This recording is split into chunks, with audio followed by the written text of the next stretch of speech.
Saudara, Presiden Amerika Serikat Donald Trump mengumumkan tarif baru sebesar 10% pada hampir semua barang impor yang masuk ke Amerika.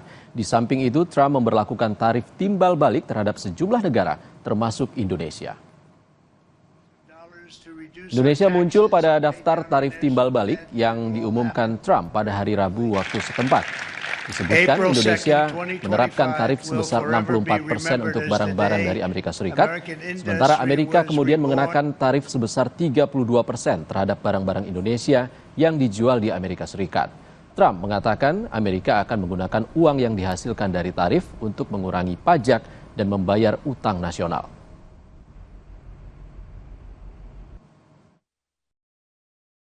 In a few moments, I will sign a historic executive order instituting reciprocal tariffs on countries throughout the world. Reciprocal, that means they do it to us and we do it to them. Very simple, can't get any simpler than that.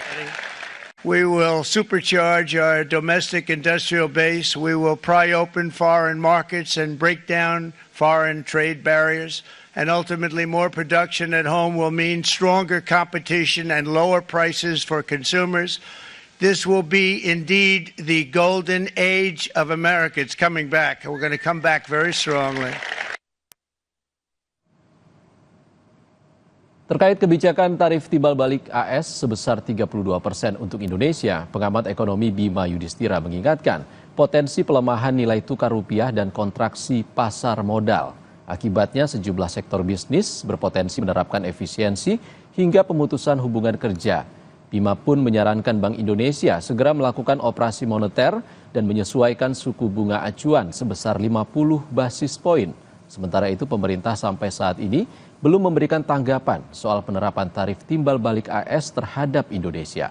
Melalui pesan kepada para wartawan, Kemenko Perekonomian mengatakan masih memerlukan pembahasan secara komprehensif di tataran masing-masing kementerian dan lembaga.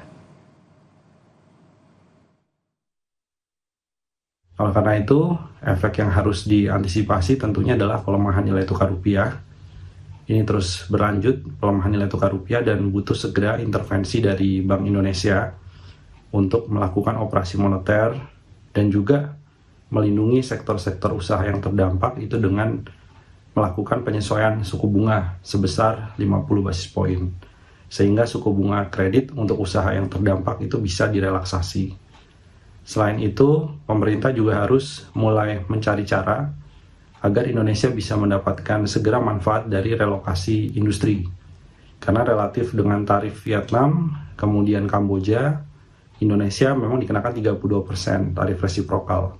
Tapi dibanding negara-negara lain, ada selisih tarif yang membuat Indonesia masih menarik. Informasi usai jeda di Kompas Petang, saudara, seorang lansia tewas diterkam ular piton di Sidrap, Sulawesi Selatan. Korban ditemukan tewas diterkam saat mencari tali ikat kayu di kebun belakang rumahnya.